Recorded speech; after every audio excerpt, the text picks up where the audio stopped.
what we are going to try and do is give you some clarity in terms of clauses 28 to 31 in relation to the direction that was published by the Minister on the 4th of June 2020. Now, in those clauses, one of the big issues that we get questioned on is the time frame that people may go off when they suspect they may have gotten a contact with someone who has tested positive. So this has changed substantially. It is now the 14th of July, and already the science has changed substantially on this. So if you have come into contact with someone who has tested positive, depending on when that contact took place, if it was 2 weeks ago that you were in contact with someone, and that is 14 days later that you have come to realize that the person tested positive because you were given the information, let's say, last week. 14 days later, if you have not shown any signs, you most likely do not have the virus. And that said, of course, there's a whole lot of new information that is coming around regarding people who are not showing any signs of the virus at all, or having contracted the virus, and that they do in fact have the disease. So let's just go back a step. So you had contact with someone, and this person informs you immediately that they now have the virus, and you have been in their presence for, let's say, 30 minutes or longer. If you both do not have a mask on, a mask which is a substantial mask as opposed to a flimsy mask that might be a single layer, you most likely will contract that virus without a doubt, especially if it's longer than the 30 minutes that we are talking about. Now that 30 minutes is a plus minus. As I've indicated, it depends. Are you wearing a mask? Are you not wearing a mask? What type of mask are you wearing? How much time have you spent in the presence of someone who has contracted the virus? So if you look at these aspects,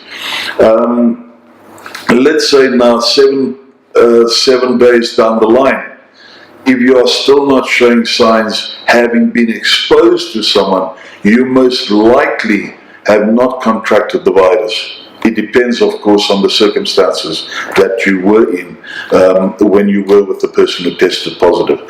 So let's say now you are going to go off work because you have been in contact with someone who was positive, and there's a very strong likelihood that you have that you might have contracted the virus, but without us now exposing other people to you, we let you go off and you go into isolation for 14 days. That science has changed. Even as I speak today, there's an indication that after 8 days you should be clear of the virus and you should be able to return to work, and future directions will indicate exactly what I'm saying.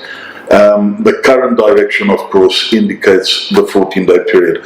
On the 15th day, you should be able to return to work. Now, let's say you have contracted the virus and you were quite seriously ill or critically ill. In that case, you would need to go back to a doctor, and that doctor would then need to declare you fit to return to work.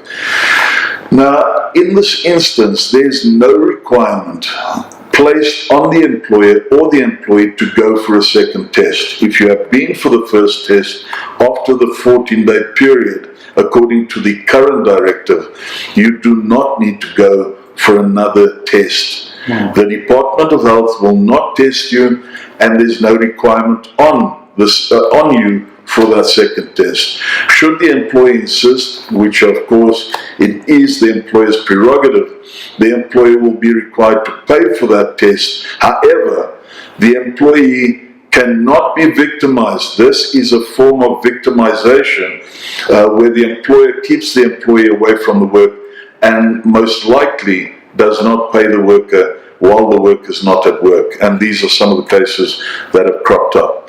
Now, of course, the worker goes back to work, and the employer is still required to monitor that worker while at the workplace, whether or not the worker has fully recovered and whether or not the worker is showing signs of being sick, or maybe getting sicker for whatever reason. So the employer needs to monitor that. Now, low-risk employees are workers that have worked in the vicinity of someone who has become sick and tested positive, whereas high-risk employees are those workers that have been in direct contact with the worker at the workplace. And this is quite crucial, that you draw the distinction between a low-risk worker who can continue working, but they are required to wear a mask, and of course they need to do all the other things that are required: washing of hands, sanitizing, disinfecting workplaces, and so on. The high-risk worker would need to go into isolation, and after the isolation period, should the worker show signs that they have recovered, they need to then go to a doctor. The doctor will then indicate that they are safe to return to work, in other words, fit to work, and thereafter the employer can continue as normal. Of course, there is a requirement on the employer from the first diagnosis to get the employee to wear a mask for 21 days as per the requirement of the direction. After that, the worker should be able to return to work and should be fine. Of course, we are still learning a lot about this virus, and we'll keep you updated.